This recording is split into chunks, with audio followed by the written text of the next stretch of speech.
if we work on a relationship with food, really get some inner trust with, and can I tell inside what I like and what I don't like, and how do I know that? That's a really good starting block to, like, if I can do discernment here, maybe I can do discernment out there.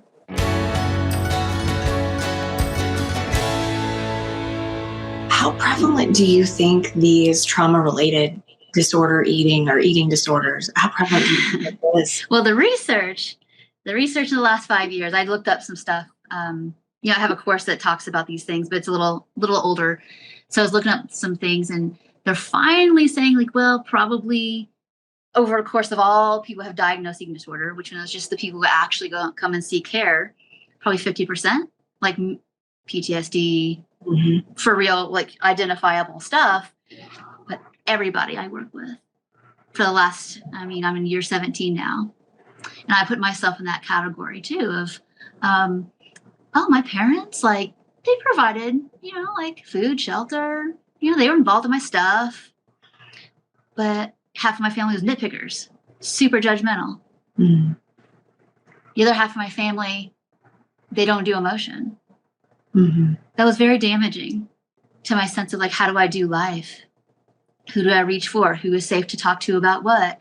And eventually I just became very self-reliant. Everything's about, I'm in control of everything. And that is everybody. Some level of rupture in safety in relationships. And that ends up, and especially if that happens in a religious sense, it's like the people you should be like, everybody around you is seeking agape love. They're just ascending as culture. So that becomes unsafe. That's everybody I work with.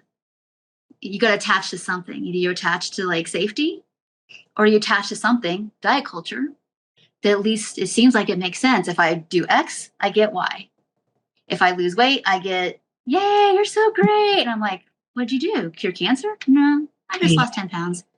I'm like, really?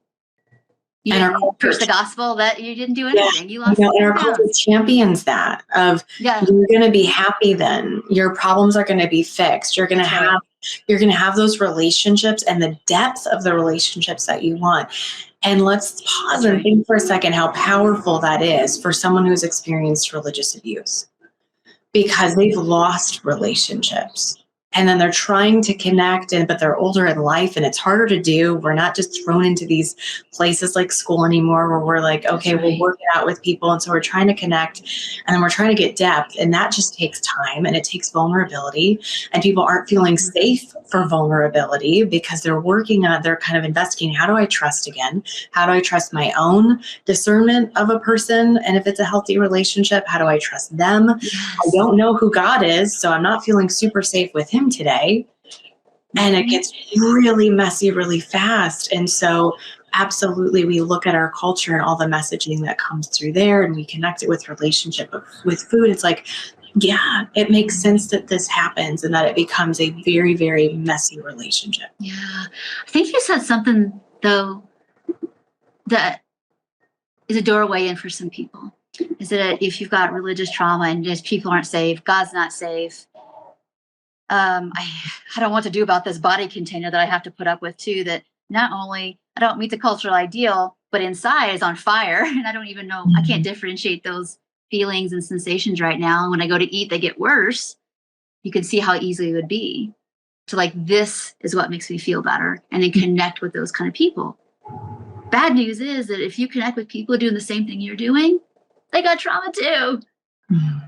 And but it feels so familiar. And with trauma, we do kind of back until we have more healing, get drawn to people who have similar stuff.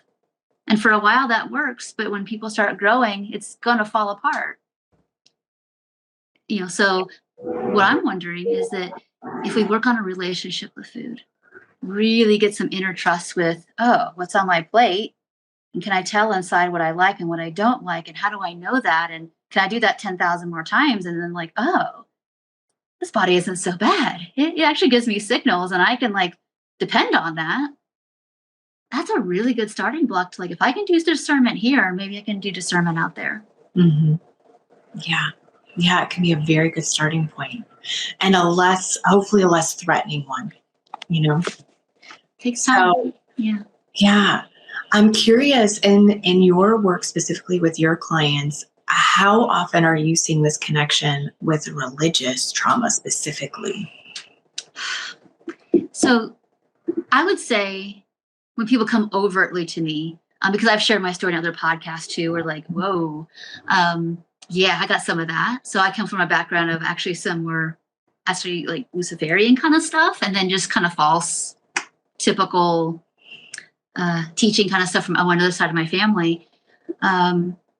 Sometimes people come overtly from that. This is overtly what was part of my eating disorder. But most of the time, once we get in there, a couple sessions, couple weeks, couple months, people start to reveal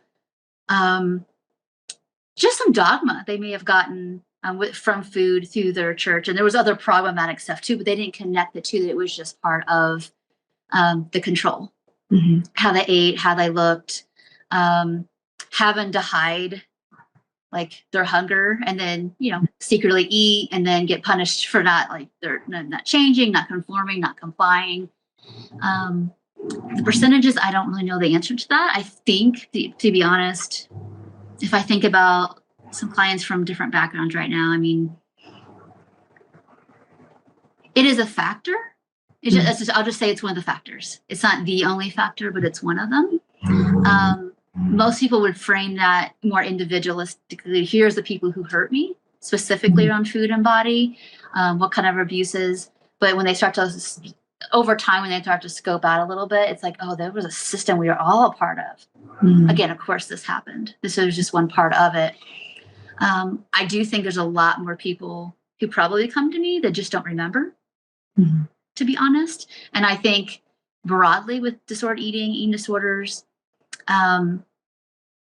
it's probably a factor in a lot of people's stories, even if it wasn't them, but generationally. Maybe by the time they were born, their family was out of some stuff, but the legacy continues in behaviors and belief systems. So I'm going to put it up there with what the secular, I would say the secular research is probably half, a third to half, probably more. I just don't have numbers for you. But Yeah, I have a feeling too that it's probably pretty common that it's a component, not necessarily the be all end all, but that it is a factor, like you said.